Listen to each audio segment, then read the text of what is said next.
Q&A continues in part 2 of this episode, where Dr. Mehboob Yaqub Sahab talks about the steps a woman and a man need to take when going through a breakup or divorce to safeguard their mental and physical well-being, and whether more needs to be done on an institutional level for men's mental health. What measures or steps should a woman take before or during breakup, or before she initiates or during initiating the divorce, for her physical and mental well-being? اور یہ میں آدمیوں کے بارے میں بھی پوچھوں گی لیکن پہلے خواتین کا. You seek support. You seek support from professionals. In a society where women don't have anywhere to go, they are more under threat. In a society where the women know that once they are out of an abusive relationship, they will be able to earn for themselves, they will be able to look after themselves, even their children, they will be able to find a job, that probably will help them plan things better. So the simple answer is, it will depend on their individual circumstances and will depend what kind of support they have around themselves. So speaking to people, getting some support from people who are close to them, and if they don't have any family supporting them, then at least professional help to get prepared. That would be the way forward.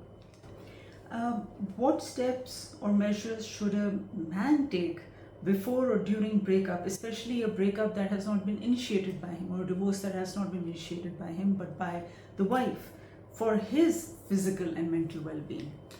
The answer is the same, because a human being is a human being. This is not a matter of man versus woman. This is a matter of a human being going through a traumatic event.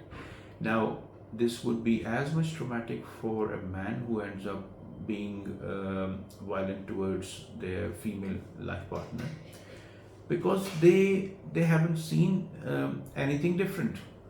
The sort of cultural pressures they go through from their families, their friends, how would you let your wife go, that is a different way of trauma they go through. Not to say that we are justifying that, but every person will have their own vulnerabilities, their own weaknesses. What will they say to other people, what has happened in the relationship. So ultimately preparing for a relationship breakup is the support they need, professional and family support, and it's the same whether it's a male or a female. For example, the case you have specifically referred to, they had son, they had daughter, so both of them will be traumatized, but both of them will be affected slightly differently depending on what kind of a role they will assume when they grow older. So trauma is trauma whether it's for males or female.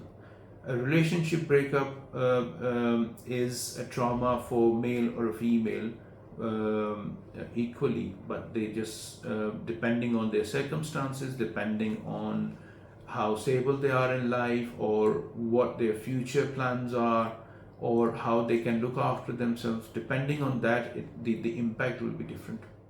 اسی سے جڑا ہے اگلا سوال کہ is the upbringing and expectation of men in this society different from what is expected of women? You know the answer.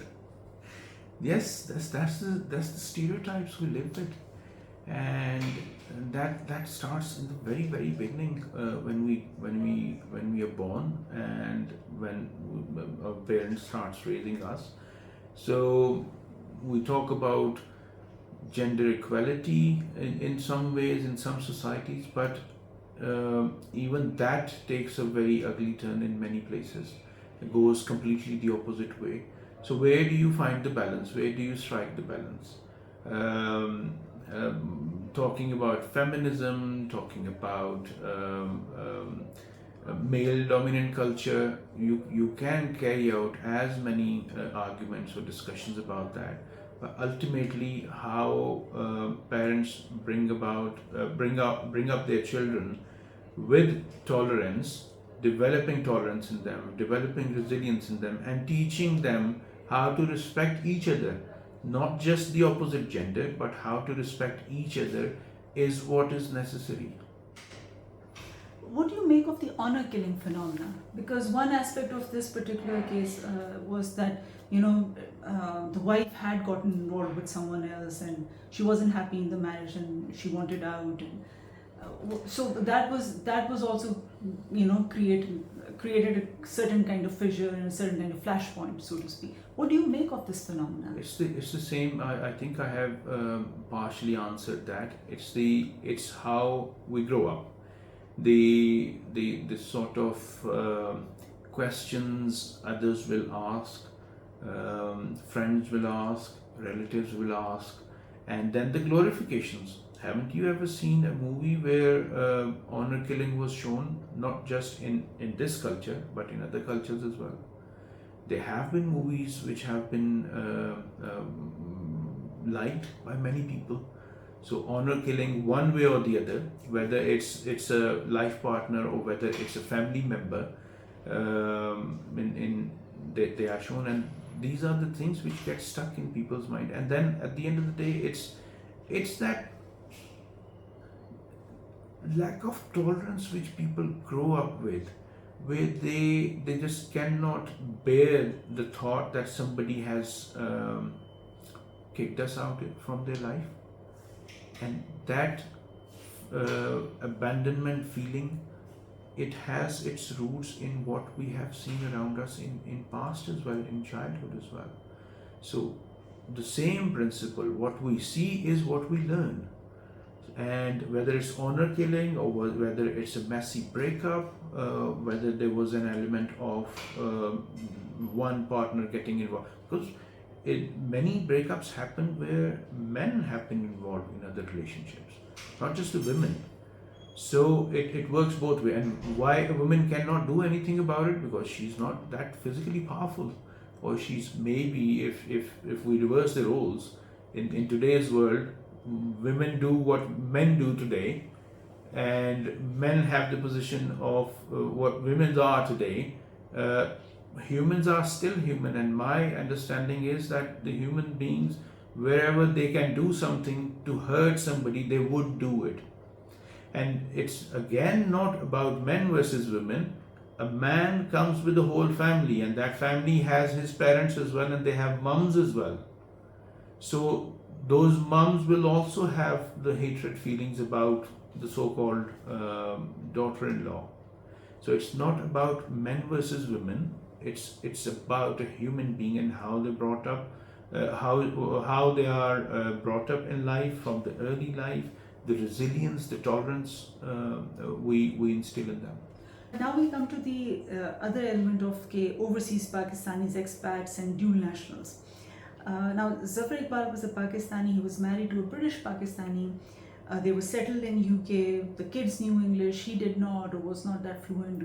Yes, no type. शायद समझ जाते थे. So in what respect are the challenges that overseas Pakistanis or migrants, refugees, asylum seekers who are settled in any other part of the world, how are the challenges that they are facing different that from the ordinary Pakistani man who is living in Islamabad or in other areas of Pakistan? There are more opportunities for example, women or the weaker partner to move on and to develop their own life. So the stronger partner may not be able to punish them in most cases, as they may be able to do that in a society like ours. So once again, it's all about learning to respect the law of the land.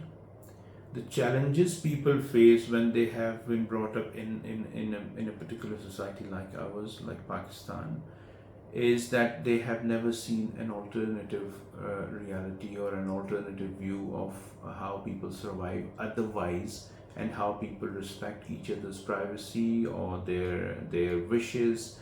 So suddenly when they start living in a completely different culture, which allows even the weaker people or the women some degree of freedom or a lot of freedom, it becomes unacceptable to them. And then again, we don't get detached from the culture back home. We still remain in contact, and when people raise questions, ask questions, it can be embarrassing, and that kind of embarrassment deep inside can trigger strong emotions. And then stress of acculturation, not having the same friends, having to learn the language, feeling insulted if you don't speak the same language, or you don't speak that language well enough.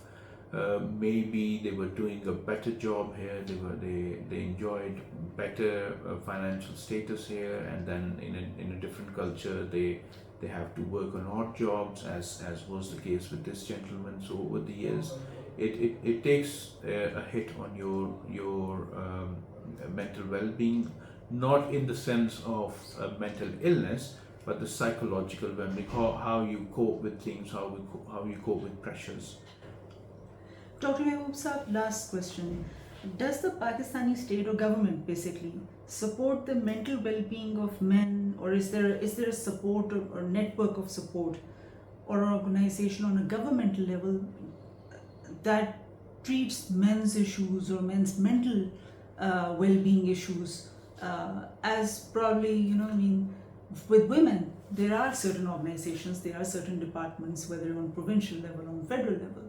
But is that same concern shown for the men's side, or is there? I haven't ever come across that, but I tend to insist that it does not need to be segregated. Women's mental health or men's mental health, it's still mental health. And in a country where we don't have enough manpower, well, man and women power, or human resource, let's call it, where we don't have enough human resource to develop the mental health services, we don't have enough funds to develop mental health services, nothing is enough at the moment. And even the physical health is not fully catered for, let alone the mental health. So mental health, I would insist, whether it's men or women, it's still mental health. And once the authorities start investing on mental health, we won't need to talk about whether it's specifically needed for women or men. It would still cater both of them. Thank you so much, Dr. Mehboob Sahab, for the time and for the analysis. Sure.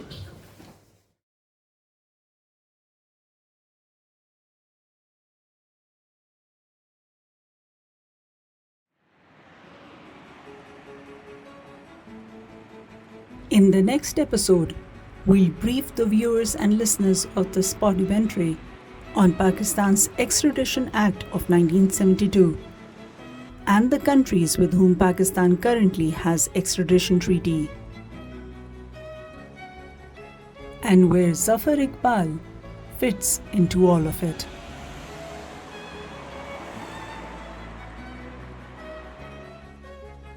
After watching or listening to this documentary episode, if you have been named and want to clarify anything, kindly get in touch with us at the email address given on the channel's site. We'll be happy to put out an update if your info gets us closer to the truth.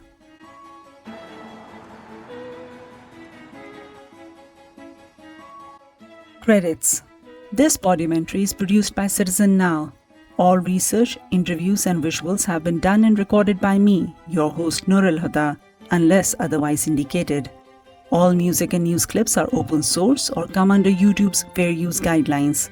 Intro and extra music featured in Citizen Now videos: Pachelbel's Canon in D major by Kevin MacLeod, Gift of Stars from Act 2 of Lloyd Rogers' The Little Prince.